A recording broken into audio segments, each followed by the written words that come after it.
Hello champions. आज का topic है, ऑफ कोर्स देख रहा होगा, बहुत ही ब्राइटनिंग सा टॉपिक है आज। लाइट, है ना। लाइट बेसिकली क्या होती है, कैसे लाइट हमें चीज़ों को देखने में हेल्प करती है, कैसे लाइट चीज़ों को बड़ा या छोटा या हमें अलग अलग कलरफुल वर्ल्ड के बारे में बताती है। ठीक है, लाइट हम पढ़ते हैं और लाइट को basically the study of light is called optics. तो मैंने ऑप्टिक्स भी लिखा है। ठीक है, तो ये मैं सोचना कैसे लाइट का चैप्टर था तो अपने ऑप्टिक्स को लिख दिया। Optics, it is the branch of physics which deals with the study of light. Got it? Study of light को हम ऑप्टिक्स कहते हैं। ओके नाउ, सबसे पहले ये कि what is light, आपको पता होना चाहिए कि लाइट क्या होता है। ठीक है, what is a light? Light basically क्या होती है, ठीक है, लाइट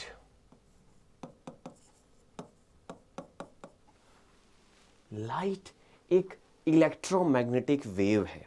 ठीक है, आप सबको नहीं पता होगा इलेक्ट्रोमैग्नेटिक वेव क्या है, लेकिन अगर डेफिनेशन के लिए बताना पड़ेगा, ठीक है, आपने gamma rays, X rays, ultraviolet rays, ऐसे बहुत सारे रेज सुनी है। लाइट भी इनमें से एक है। ये सारी की सारी रेज जो हैं, ये सारी इलेक्ट्रोमैग्नेटिक वेव्स होती हैं। हम इनको रेज कहते हैं। वो let you know why it is called rays and what is a wave, वो लेट यू नो। ओके, बाद में हम जानेंगे इसके बारे में। फिलहाल मैं आपको बता दूं, light is an electromagnetic wave. ठीक है, वेव होती, वेव तो पता है ना आपको, आपने 9th में वेव पढ़ी है ना, वेव, साउंड वेव पढ़ी है ना, बस। तो वेव के पास फ्रीक्वेंसी होती है, वेवलेंथ होती है, ठीक है, सारी बातें होती हैं। वैसे ही लाइट के पास भी क्या होगा, लाइट के पास वेवलेंथ होती है। लाइट एक इलेक्ट्रोमैग्नेटिक वेव है। ठीक है, अच्छा, एक्सरे एक इलेक्ट्रोमैग्नेटिक वेव है, गामा रे एक इलेक्ट्रोमैग्नेटिक वेव है। ठीक है, माइक्रोवेव में जो रेज यूज होती है इलेक्ट्रोमैग्नेटिक वेव होती हैं। अल्ट्रावायलेट रेज इलेक्ट्रोमैग्नेटिक वेव है। लाइट भी एक इलेक्ट्रोमैग्नेटिक वेव है, लेकिन लाइट जो है ये विजिबल इलेक्ट्रोमैग्नेटिक वेव है।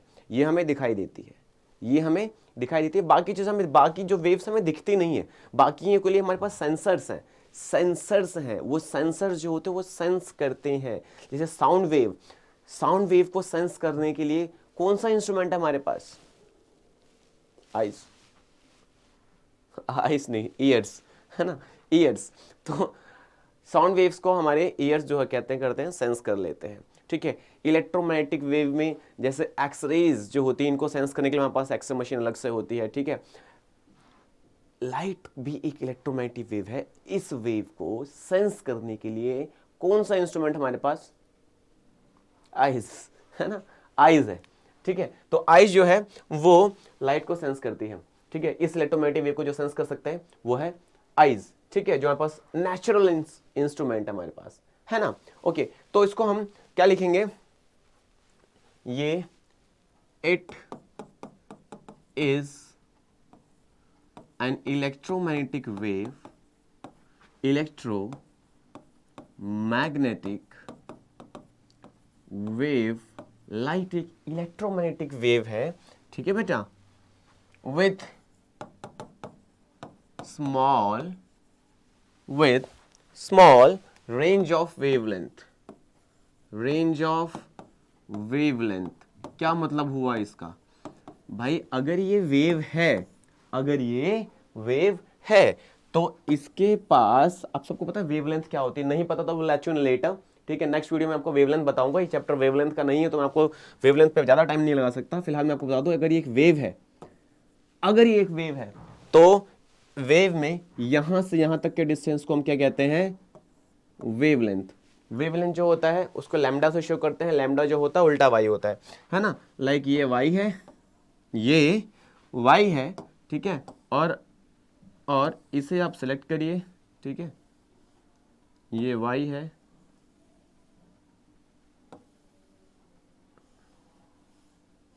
उल्टा नहीं हो रहा ये, है ना, उल्टा हो सकता था ये। खैर चलिए,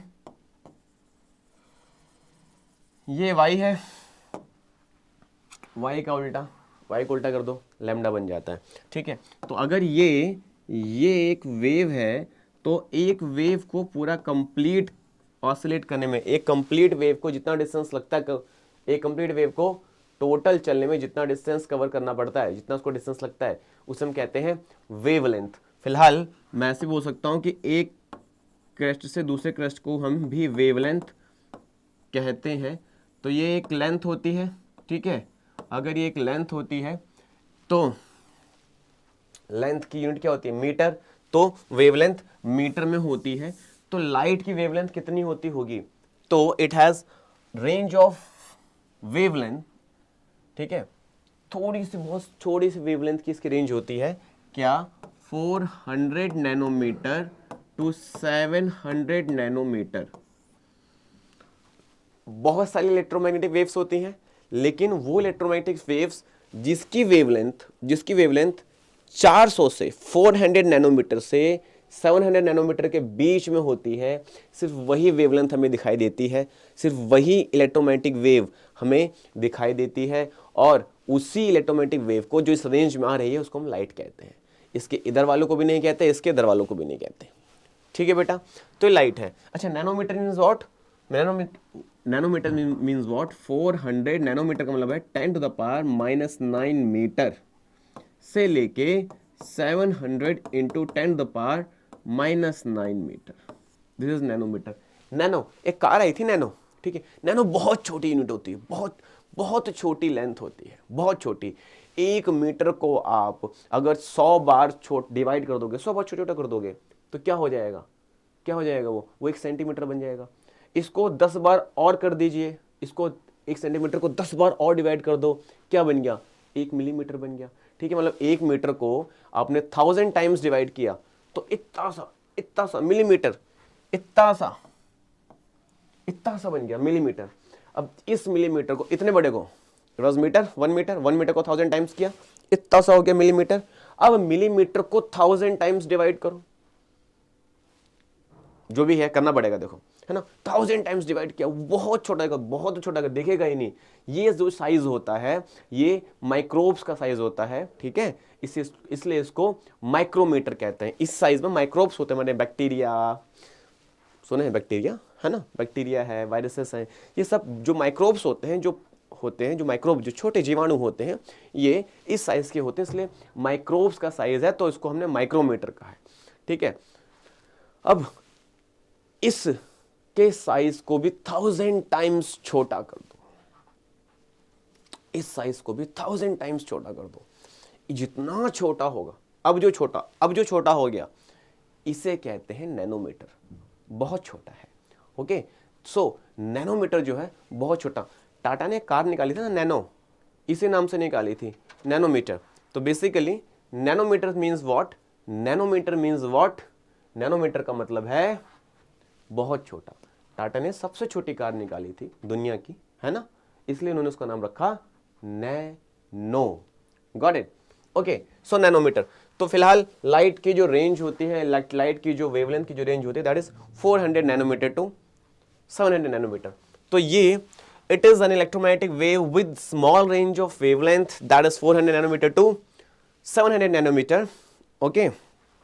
नाउ सबसे खास चीज, they can transmit energy, they can transmit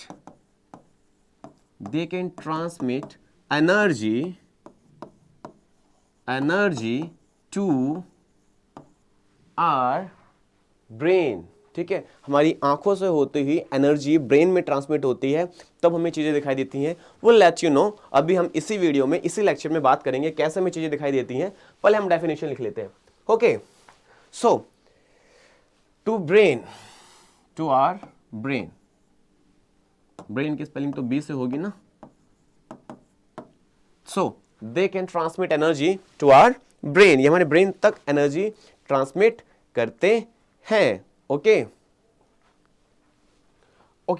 अब लाइट हुआ कैसे, ये एक बॉडी है, ठीक है। लाइट इस पे आई, लाइट एनर्जी इस पे आई, ठीक है, एनर्जी जब इस पे आई तो एनर्जी यहां से रिफ्लेक्ट होकर इस सरफेस की एनर्जी सीधा मेरी आंखों में गई। ये एनर्जी आंखों में जाने के बाद, आईज में जाने के बाद, वहां से कुछ सिपाही होते हैं, सैनिक होते हैं, है ना, सेल्स होते हैं, वो नर्व सेल्स होते हैं वो उस एनर्जी को लेकर ब्रेन तक गए, ब्रेन में एक सेंसेशन क्रिएट होगी, एक वोल्टेज क्रिएट होगा, ठीक है। ये जो एनर्जी थी ये ब्रेन में जाने के बाद एक वोल्टेज क्रिएट करेगी। वो वोल्टेज कौन रीड करेगा? उस सेंसेशन को कौन समझेगा? उस सेंसेशन को ब्रेन समझेगा, और जब ब्रेन समझेगा फिर ब्रेन कहेगा ओह ये तो बुक है, ठीक है। वो जो सेंसेशन क्रिएट हुई, वो जो सेंसेशन का जो ग्राफ क्रिएट हुआ, वो ग्राफ ब्रेन ही रीड कर सकता है। और जब ब्रेन रीड करता है तब हमें बताता है हाँ ये आपने बुक देखी है बेबी, ये बुक का साइज ये है,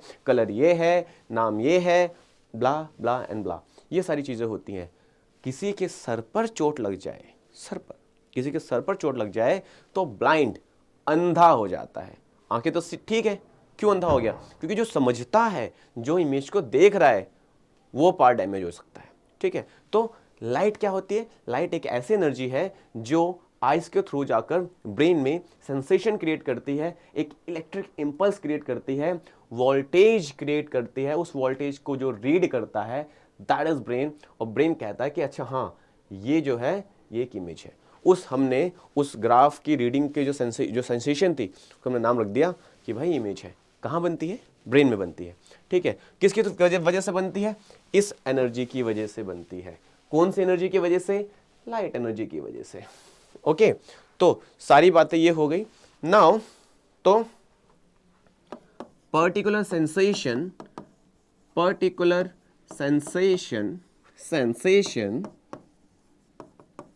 in brain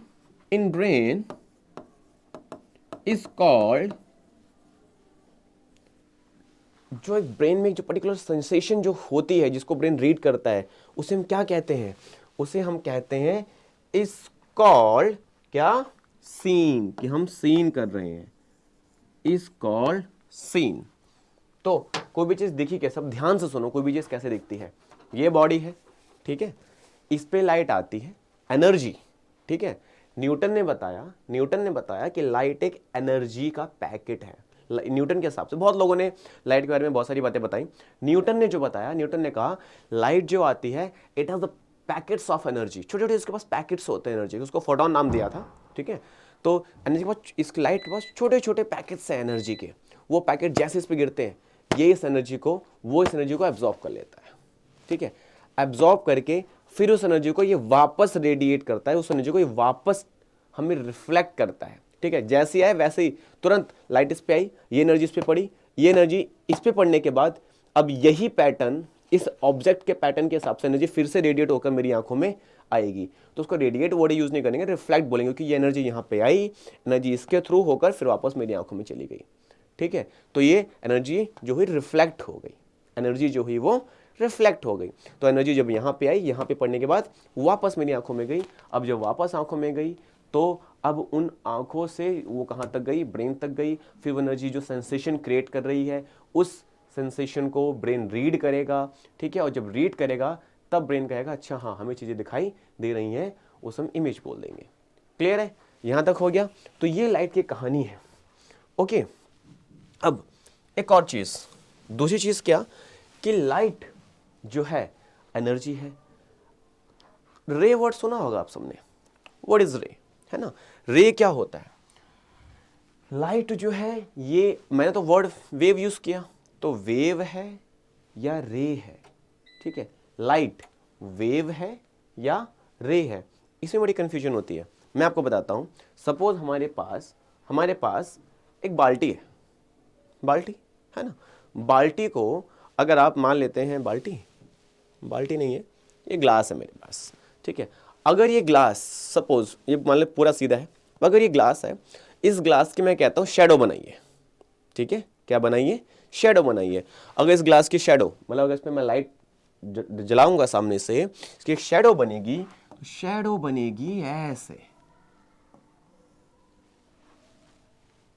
लेकिन अगर मैंने कहा ग्लास ऐसे है, अगर मैंने कहा ग्लास ऐसे, ऐसे नहीं है, ऐसे नहीं है, ऐसे है, शैडो कैसे बनेगी? शैडो बनेगी ऐसे। अब बताइए ये ग्लास की शैडो कौन सी है? रेक्टेंगुलर या सर्कुलर? अगर आप रेक्टेंगुलर कहते हैं तो सर्कुलर वाला गलत है, इसका मतलब सर्कुलर कहते हैं तो रेक्टेंगुलर गलत है। तो बेसिकली कौन गलत है कौन सही है? तो आंसर है हमने जिस पैटर्न से स्टडी करी है वो सही है, दूसरा वाला गलत नहीं है। हमें पता नहीं है, हम उस स्टडी तक पहुंचे नहीं है। तो लाइट वेव है, वेव की तरह चलती है या सीधी चलती है या दोनों चलती है? तो हमने कहा एक चीज के कई टाइप से स्टडी हो सकती है। कभी ये सर्कुलर हो सकता है, कभी ये रेक्टेंगुलर हो सकता है। हमने जो स्टडी करी है हम उस पर दावा कर सकते हैं, जो नहीं करी हम ये नहीं कह सकते कि ऐसा होता नहीं है। होता होगा, हम नहीं पहुंचे हैं। तो लाइट जो है वो वेव में भी ट्रैवल करती है, बाद में पता चला। ठीक है, लाइट एक वेव है, ये बाद में पता चला। पहले न्यूटन ने इस पर ज़्यादा बातें करी थी, न्यूटन ने मैकेनिक्स के साथ ज़्यादा काम किया, तो उन्होंने मास, एनर्जी, वेलोसिटी ज़्यादा चीज़ें हमें बताई, है ना, क्योंकि उन्होंने मैकेनिक्स पे ज़्यादा काम किया था। तो उन्होंने लाइट को रिलेट कर दिया पैकेट्स ऑफ एनर्जी। ठीक है, ऐसे तो उन्होंने लाइट को बोल दिया कि ये लाइट जो है सीधी ट्रैवल करती है। ठीक है, एनर्जी दो तरीके से चल सकती है ना, जैसे कि एनर्जी पानी है, पानी आपने पत्थर फेंक दिया, पत्थर में देखिए वेव्स बनते हैं, धीरे धीरे ऐसे बाहर की तरफ जाते हैं, वेव्स बाहर बनती है ना। पानी में पत्थर फेंकोगे बाहर वेव्स बनेगी ना। समुद्र में लहरें उठती हैं, वो सारी वेव्स होती हैं। जब वेव्स बनती है, पत्थर फेंक के जो वेव्स बनी, क्या कोई पार्टिकल, कोई सब्सटेंस चलता है? नहीं। वो जो रिंग्स बनती है ना गोल गोल, उसमें कोई पानी तो मूव करता नहीं है, सिर्फ वेव मूव करती है, सिर्फ एनर्जी मूव करती है। ठीक है, तो वो वेव्स कैसे बनती हैं? ऐसे ऐसे, है ना, वो वेव्स ऐसे बनती हैं। वो जो वेव ऐसे बनी, वो वेव्स सीधी नहीं बनी। तो हमने बोला कि ये जो एनर्जी है, ये जो एनर्जी जो ट्रांसमिट हो रही है वेव के फॉर्म में हो रही है। लेकिन एनर्जी को आप सीधे भी ट्रांसमिट कर सकते हैं, सीधे भी आप प्रोपेगेट करा सकते हैं। कैसे? धनुष बाण लिया और आपने मारा, खींच के, तीर गया सीधा, तीर सीधा गया। क्या तीर के पास एनर्जी है? हाँ, नहीं है तो जिसको लगा उससे पूछो, एनर्जी है। तो सीधा तीर गया, वो भी एनर्जी था। ठीक है, और ऐसे गई लाइट या ऐसे गई एनर्जी, वो भी एनर्जी थी। तो एनर्जी तो कैसे भी प्रोपेगेट कर सकती है, एकदम सीधी और वेव की फॉर्म में भी। तो लाइट कैसे करती होगी?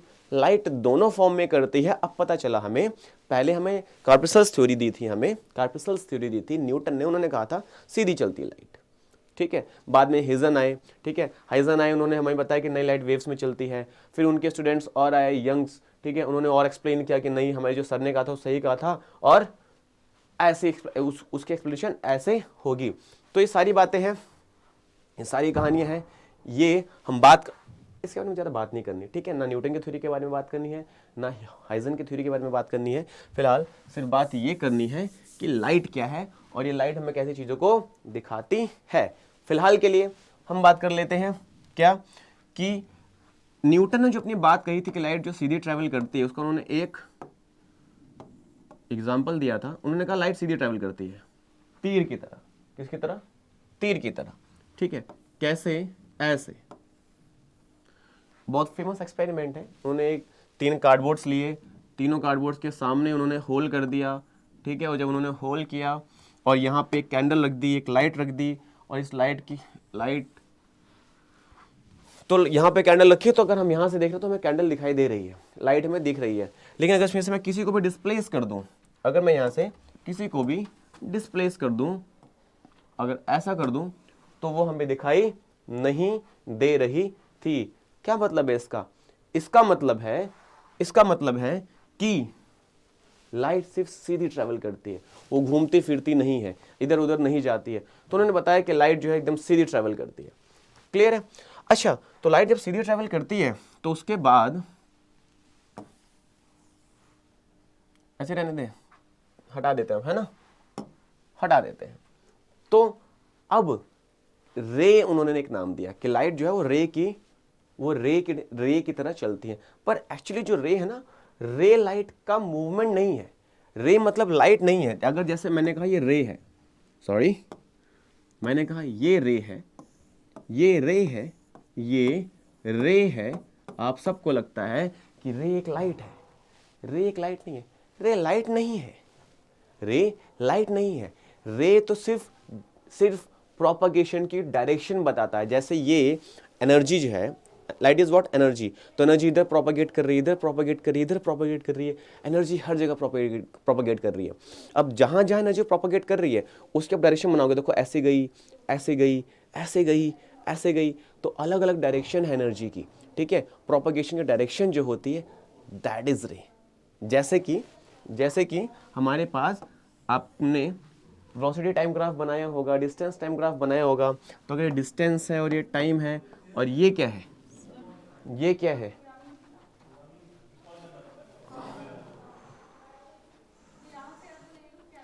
ये क्या है, ये वेलोसिटी है, ये वेलोसिटी है। पर ये वेलोसिटी है क्या मतलब गाड़ी इस रास्ते पे चल रही है? नहीं, ये तो दिशा है। इसको देख के हम आइडिया लगा पा रहे हैं कि वेलोसिटी कैसे कैसे गई, किस टाइम पे कहाँ है। तो रे भी एग्जैक्टली वही है, रे एक ग्राफ है। रे बस बताता है कि देखो ऐसे गई है लाइट, ठीक है। तो रे लाइट नहीं होती, ठीक है। रे एनर्जी प्रोपगेशन नहीं होती, रे सिर्फ उस एनर्जी प्रोपगेशन की डायरेक्शन होती है, ठीक है। अगर एनर्जी इधर प्रोपगेट हुई है तो हम कहते हैं रे इधर है, एनर्जी इधर प्रोपगेट हुई है तो हम कहते हैं रे इधर है, एनर्जी इधर इधर गई है तो इधर इधर है। जिधर एनर्जी गई है उस दिशा में, उस दिशा को दिखाने वाली लाइन को हम कहते हैं रे। रे is not the light, got it. तो चलिए इसको हम बात कर लेते हैं। तो रे क्या होगा, तो रे मैं लिख देता हूं, व्हाट इज रे, रे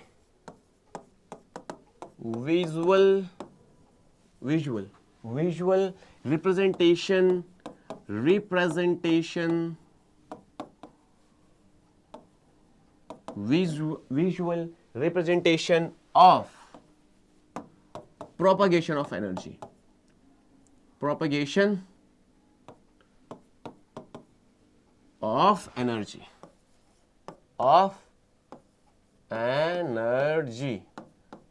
visual representation of propagation of energy.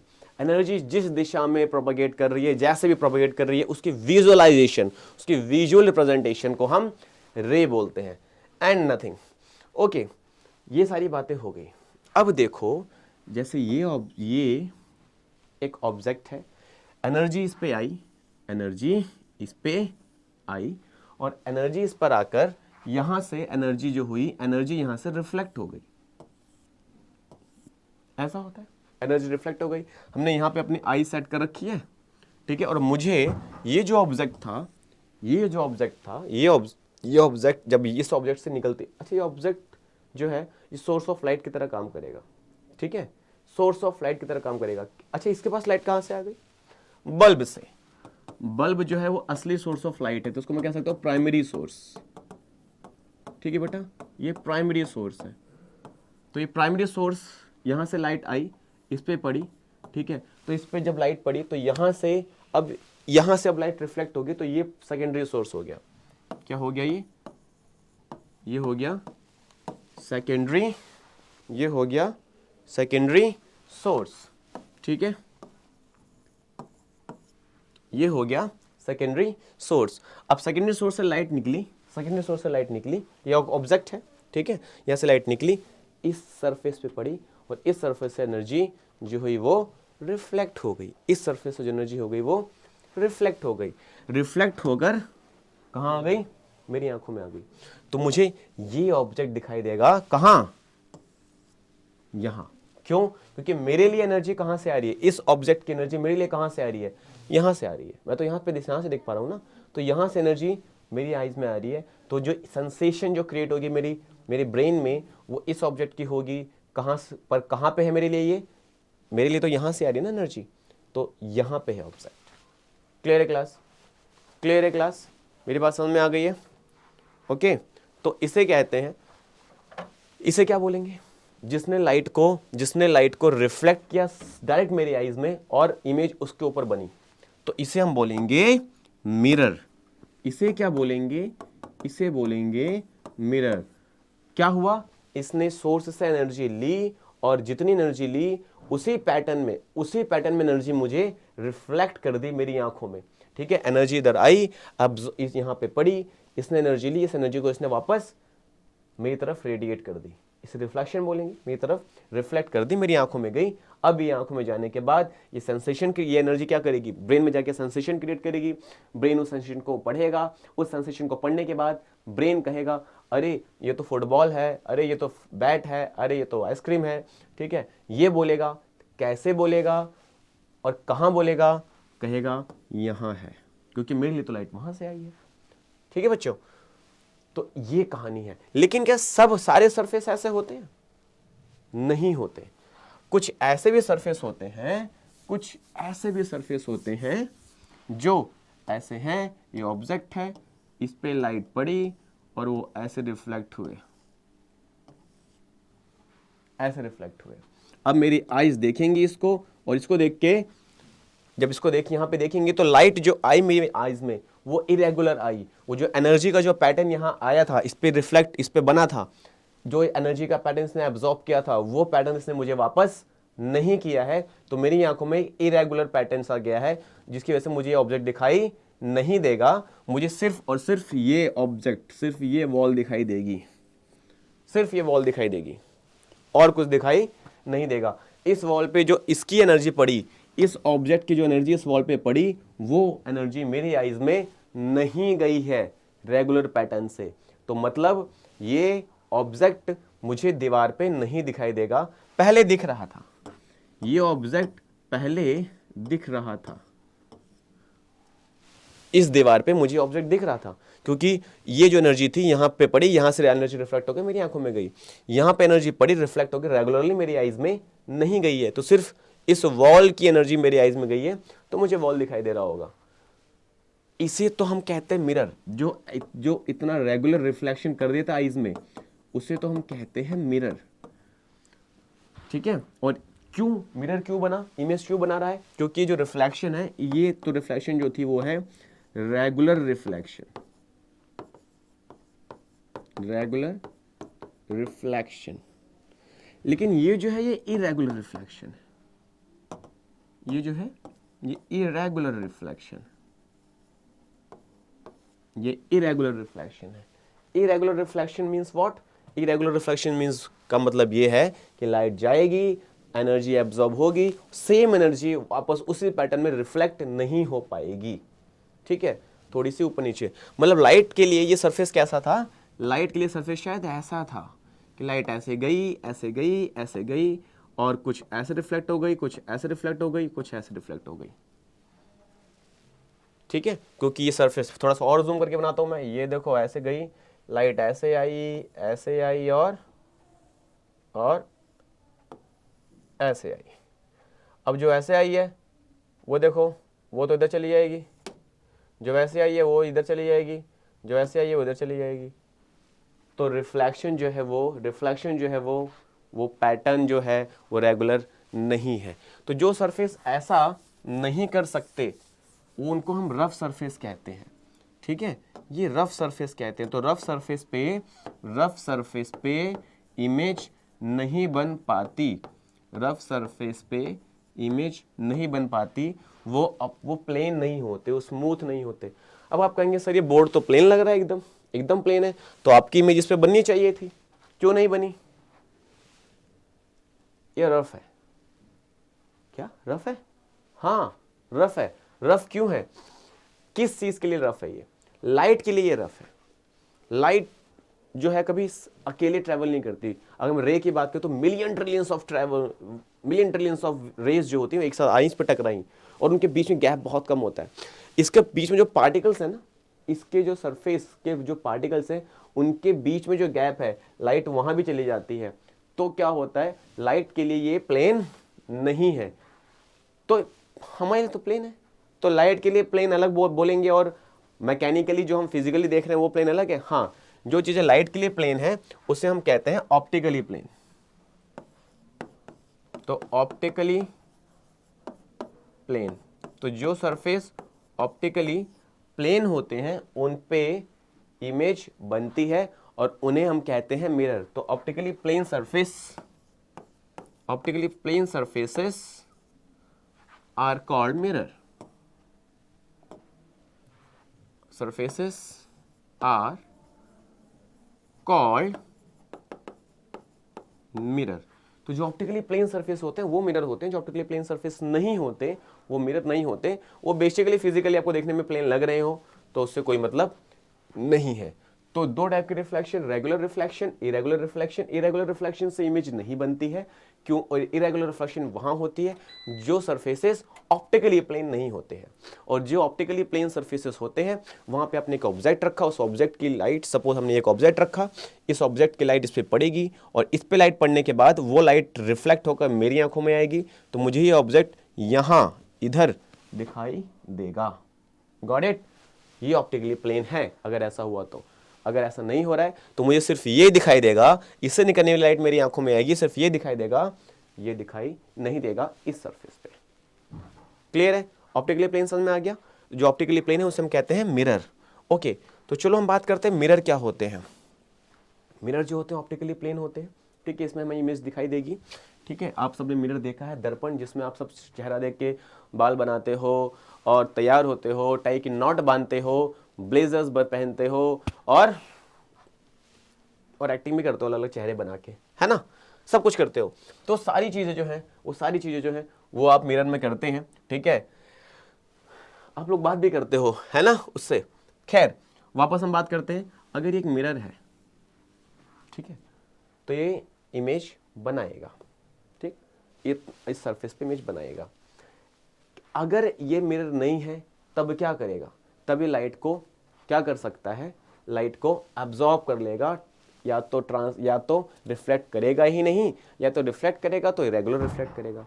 तो मैं बात करता हूँ जो सरफेस है, सरफेसेस पे अगर लाइट जाती है, अच्छा एक लाइट बता देता हूँ, अगर लाइट जाती है तो क्या क्या होता है? या तो लाइट इसमें एब्जॉर्ब हो जाएगी और दूसरी तरफ चली जाएगी, ठीक है, या तो इसमें एब्जॉर्ब हो जाएगी और दूसरी तरफ चली जाएगी, ठीक है बेटा, ऐसे हो जाएगा, मान लेते हैं, ठीक, या तो ऐसे हो जाएगा, या तो इसमें एब्जॉर्ब होकर रिफ्लेक्ट हो जाएगी, इसे टकराएगी और रिफ्लेक्ट हो जाएगी, ठीक है, या तो फिर लाइट इसमें गई और लाइट जाने के बाद वहीं रह जाएगी, निकलेगी ही नहीं, अंदर ही अंदर वो एब्जॉर्ब हो जाएगी और हीट में कन्वर्ट हो जाएगी। तो ये जो फिनोमिना था, ये वाला जो फिनोमिना था, लाइट गई और रिफ्लेक्ट हो गई, लाइट गई और रिफ्लेक्ट हो गई, इसे कहते हैं सिंपल रिफ्लेक्शन। एनर्जी गई, लाइट मतलब एनर्जी गई और एनर्जी वहां पे सरफेस पे टकराई और वो एनर्जी रिफ्लेक्ट हो गई। डायरेक्शन को मैंने रे से शो किया, तो एनर्जी गई और एनर्जी रिफ्लेक्ट हो गई। एनर्जी गई, एनर्जी अंदर जाकर कहीं और चली गई, उस रास्ते से कहीं आगे निकल गई, ठीक है, और एनर्जी गई, एनर्जी उस सरफेस में ही रह गई, उस बॉडी में ही रह गई, आगे निकली ही नहीं, ठीक है। तो उस एनर्जी ने क्या किया? उसने हीटिंग इफेक्ट देना शुरू कर दिया, ठीक है। तो हीटिंग इफेक्ट भी दे सकती है, रिफ्लेक्ट भी हो सकती है एनर्जी, और आगे दूसरे रास्ते से भी जा सकती है। तो this is called reflection, this is called transmission. Light गई और रास्ता बदल के अंदर ही अंदर वहां आगे निकल गई, ट्रांसमिशन। तो एनर्जी ट्रांसमिट भी होती है, एनर्जी इस सरफेस के थ्रू ट्रांसमिट हो गई, इस सरफेस से रिफ्लेक्ट हो गई, या फिर एनर्जी जो है वो एब्जॉर्ब हो गई, तो एब्जॉर्प्शन भी हम लिख सकते हैं, एब्जॉर्प्शन, एनर्जी एब्जॉर्ब भी हो गई। अब ये जो तीनों चीजें हैं, ये क्या एक एनर्जी तीनों में से कोई एक करेगी, या तीनों करेगी, या कोई दो करेगी? लाइट एनर्जी किसी भी सरफेस से टकराती है तो ये तीनों फिनोमिना उस सरफेस पे करती है। होता क्या है, अगर वो ये ज्यादा कर रही है, अगर 90% ये कर रही है और बाकी 2% ये और 8% ये, तो हम कहते हैं कि ये जो सरफेस है ये रिफ्लेक्टिंग सरफेस है। 100% सिर्फ एक चीज नहीं करती, देखो 100% सिर्फ रिफ्लेक्शन या 100% सिर्फ एब्जॉर्प्शन, ना, ऐसा नहीं होता, कुछ ना कुछ बदलता है, ठीक है बेटा। ओके, क्या रिफ्लेक्शन सपोज 90% कर रही है, 2% ये और 8% ये, तो हम कहते हैं कि ये जो सरफेस है ये रिफ्लेक्टिंग सरफेस है, ठीक है बेटा। ओके, नेक्स्ट, उसके बाद अगला, 8%, 2%, 90%। अच्छा, अगर ये 90% एब्जॉर्प्शन या 80% एब्जॉर्प्शन कर रही होती तो ये एब्जॉर्बिंग बॉडी है। ब्लैक बॉडीज अक्सर ऐसी होती हैं, ठीक है, हम ब्लैक बॉडीज भी कहते हैं, ठीक है, जो लाइट को एब्जॉर्ब कर लेती है, ठीक है, ब्लैक बॉडीज या ब्लैक बॉडी ओनली, ठीक है, बॉडीज तो बाद में कर देंगे, ब्लैक बॉडी, ठीक है। ओके, तो अगर ये ज़्यादातर ट्रांसमिशन कर रही है, बाकी एब्जॉर्प्शन रिफ्लेक्शन कम कर रही है, तो ये ट्रांसमिटिंग बॉडी है या फिर रिफ्रैक्टिंग सरफेस हम बोलेंगे। रिफ्रैक्शन बॉडी यूज करते हैं, रिफ्लेक्शन नहीं, रिफ्रैक्शन। एक है लैक्शन जिसे रिफ्लेक्शन, रिफ्लेक्शन, और ये है रिफ्रैक्शन, रिफ्रैक्शन। तो ट्रांसमिशन हो रहा है तो रिफ्रैक्शन, रिफ्लेक्शन और एब्जॉर्प्शन, ठीक है। तो जो टोटल एनर्जी होती है, टोटल एनर्जी जो होती है लाइट की, वो reflection, absorption and transmission, rat, चूहा, चूहा है ना, रैट, टोटल एनर्जी रैट में छुपी होती है, ठीक है। इसमें से जो पार्ट ज्यादा हो रहा होता है हम कहते हैं सरफेस ऐसा है। अगर रिफ्लेक्शन ज्यादा हो रहा है तो हम कहते हैं भाई ये मिरर है, ठीक है। तो चलिए मिरर की बात कर लेते हैं। मिरर क्या करेगा, रिफ्लेक्शन करेगा। तो सबसे पहले हम बात कर लेते हैं रिफ्लेक्शन में। अगर मिरर है रिफ्लेक्शन कर रहा है तो एक मिरर से इमेज बनती है, आपको पता है। अगर दो मिरर हो गए तो, अगर दो मिरर हो गए तो, दो मिरर से क्या होगा, दो मिरर के बीच में अगर एक ऑब्जेक्ट रखा है तो कितनी इमेजेस बनेंगी, दो मिरर के बीच में अगर एक ऑब्जेक्ट रखा है तो कितनी इमेजेस बनेंगी, है ना। तो क्या करेंगे, कैसे पता लगाएंगे, तो how to find number of images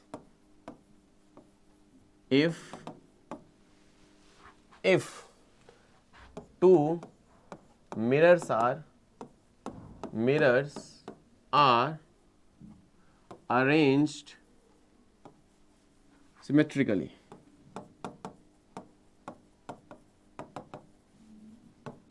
अगर दो मिरर को हम अरेंज कर दें और बीच में एक ऑब्जेक्ट रख दे तो उसकी इमेज कितनी बनेंगी, पता लगाते हैं।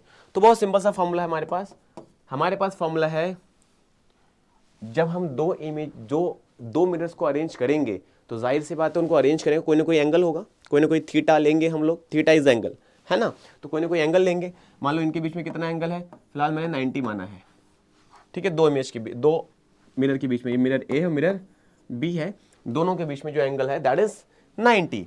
तो होगा क्या, तो हमारे पास एक फॉर्मूला है 360, अच्छा फॉर्मूला है तो अलग कलर से लिख देते हैं ना, 360 upon theta, 360 upon theta, 360 upon theta. होता क्या है कि हमने लिखा 360 अपॉन थीटा, थीटा क्या, थीटा मतलब वो एंगल जिस एंगल पे दोनों मिरर्स को हमने अरेंज किया है। तो दोनों मिरर्स को किस एंगल पर अरेंज किया है, हमने अरेंज किया है 90 डिग्री पे। तो 360 अपॉन थीटा दैट इज 9, क्या आएगा बेटा, 4, आंसर इज 4। तो क्या 4 इमेजेस बनेंगी, नहीं, 4 इमेजेस नहीं बनेंगी। ये फॉर्मूला तब एप्लीकेबल होगा अगर हमारा आंसर इवन आ रहा है, अगर हमारा आंसर इवन आ रहा है। तो नंबर ऑफ इमेजेस जो है वो निकालने का फॉर्मूला 360 अपॉन थीटा है तब, जब आंसर ऑड आ रहा है। आंसर हमेशा ऑड आना चाहिए, नंबर ऑफ इमेजेस हमेशा ऑड बनेंगे, नंबर ऑफ इमेजेस हमेशा ऑड बनेंगे। पर यहां तो आंसर इवन में आ गया। अगर आपका आंसर इवन में आ जाए तो आप क्या करेंगे, आप एक माइनस कर दीजिए और आंसर आ जाएगा 3, और आंसर आ जाएगा 3। याद रखिए, आप थीटा अपॉन 360 करिए, ठीक है। दो एंगल्स को, मतलब दो मिरर्स को आपने एक एंगल पे अरेंज कर दिया है, तो जो भी थीटा है, जो भी एंगल है वो थीटा आएगा। 360 से डिवाइड करिए, आंसर अगर आपका ऑड आ गया तो ठीक है, काम खत्म। इवन आ गया तो काम खत्म नहीं है, एक माइनस कर दीजिए, ठीक है। तो 360 अपॉन 360, इसको हम ऐसा कर देते हैं, ऐसा कर देते हैं, यहां कर देते हैं, ठीक है। और यहां पे हम लिख देते हैं if number of images are odd. अगर आपका आंसर ऑड आता है तो ये फॉर्मूला है, ठीक है। If 360 upon theta is even, या चलो इसको ऐसे नहीं लिखते, ऐसे लिख देते हैं simple, n is equals to 360 upon theta -1। हम ये फॉर्मूला कब करेंगे, हम ऐसा भी करेंगे, हम ऐसा भी करेंगे अगर नंबर ऑफ इमेजेस हमारे क्या आ जाए, अगर नंबर ऑफ इमेजेस हमारे इवन आ जाए, इफ n इज इवन, अगर n इवन आ गया तो ये फॉर्मूला यूज करेंगे, और अगर ऑड आ गया तो ये फॉर्मूला यूज करेंगे। क्लियर है? चलिए पता कर लेते हैं, पता कर लेते हैं क्या कि 360 अपॉन थीटा, थीटा हम क्या ले लेते हैं, थीटा एक बार तो 40 ले लो, ठीक है, एक बार थीटा 90 ले लिया, एक बार 60 ले लो, ठीक है बेटा, और एक बार थीटा आप 80 ले लो। 80 नहीं लेते, क्या ले ले, क्या ले ले, थीटा हम ले लेते हैं 72 ले ले, 72 ले लिया, चलो ठीक है। तो पहला केस, इसको लिखते हैं ए, इसको लिखते हैं बी, इसको लिखते हैं सी। तो ए का करते हैं पहले, तो 360 अपॉन थीटा, थीटा की जगह क्या आ जाएगा, थीटा की जगह आ जाएगा 40, तो माइनस करिए, डिवाइड करिए 40, तो आंसर क्या आ गया, 40 को डिवाइड किया 36 से तो आंसर आ गया 9, आंसर आ गया 9। तो अगर जब आंसर 9 आया तो 360 बाई थीटा, 360 बाई थीटा जो हमने किया 360 बाई थीटा, आंसर आ गया 9। क्या इसमें -1 या +1 कुछ होगा, आंसर है नहीं, क्योंकि आंसर जो है ये ऑड है, ऑड है तो कुछ नहीं होगा। चलिए बी लेते हैं, बी 60, तो 360 अपॉन 60 करते हैं, चलिए तो डिवाइड किया, यह आ गया 6 36, तो इमेज कितने आ गए 6, लेकिन 6 तो इवन है, 6 तो इवन है, ये इवन है, तो ये आंसर हमारा फाइनल अभी नहीं हुआ है, अभी ये गलत है। तो अब क्या करोगे, अब या तो आप इसी में, या तो आप इसी में क्या करेंगे, 6 - 1 is equals to 5, 5 is the correct answer, 5 is the correct answer, ठीक है। या फिर इसको डायरेक्ट आप क्या फिर से क्या कर सकते हैं, 360 अपॉन 60 -1 वाला फॉर्मूला लगा सकते हैं, ठीक है, जो हमने ऊपर लिखा था, ठीक है, कि अगर आंसर इवन में आ जाए, अगर आंसर इवन में आ जाए तो आपको क्या करना पड़ेगा, आपको अगर आंसर इवन में आ जाए तो आपको क्या करना पड़ेगा, आपको एक माइनस करना पड़ेगा। तो सेम वही चीज़ है, 360 - 60 that is 6 - 1, answer is 5। Okay, चलो सी पार्ट करते हैं, सी पार्ट कर लेते हैं, ठीक है बेटा। तो सी पार्ट में क्या होगा, फिर से वही 360 upon theta is equals to कितना होगा जरा, अच्छा थीटा की जगह मैं क्या कर दूं 72। बताइए कैसे आंसर निकालेंगे, क्या आंसर आएगा, चलो जल्दी से सोचो, जल्दी से सोचो और मुझे बताओ क्या आंसर आना चाहिए आप सबके हिसाब से, बताओ बेटा जल्दी जल्दी जल्दी, क्या आंसर आएगा, नहीं पता, किसी को नहीं पता,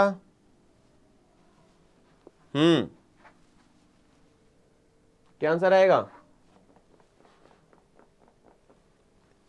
क्या आंसर आएगा बेटा, जल्दी से बताइए,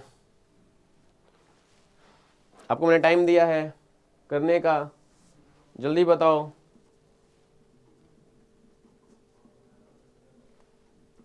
आ रहा है कि नहीं आ रहा,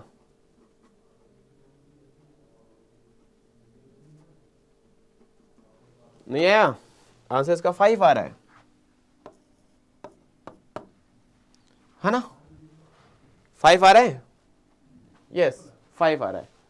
तो ये हो गया। अच्छा, कई बार क्या होता है अगर आंसर पॉइंट में आ गया तो, अगर आंसर पॉइंट में आ गया तो पॉइंट में कैसे आएगा, जैसे कि 360 अपॉन थीटा कितना रख दें, थीटा हम रख देते हैं, थीटा हम रख देते हैं कितना, 80 रख दें, 80 रख देते हैं। ये हो गया 36/8, इसको फिर से डिवाइड करो, ये 9/2, इसको फिर से डिवाइड करो, तो ये क्या आ जाएगा, ये आ जाएगा 4.5। तो 4.5 क्या पॉइंट में इमेजेस बन सकते हैं, आंसर इज नो, पॉइंट में इमेजेस नहीं बन सकती, तो इसका आंसर ओनली 4 आएगा, इसका आंसर ओनली 4 आएगा। ओके, तो यहां तक हमने बात करी लाइट की, एकदम बेसिक्स हमने शुरू किया था, बेसिक्स है ये लाइट का। अब नेक्स्ट क्लास में मैं आपको लॉज ऑफ रिफ्लेक्शन कराऊंगा, लॉज ऑफ रिफ्लेक्शन के बाद प्लेन मिरर से कैसे इमेजेस बनते हैं, और फिर उसके बाद और भी अलग अलग टाइप के मिरर्स होते हैं, उनकी हम बात करेंगे। क्लियर है? Till then bye. कहाँ थे सर आज आप?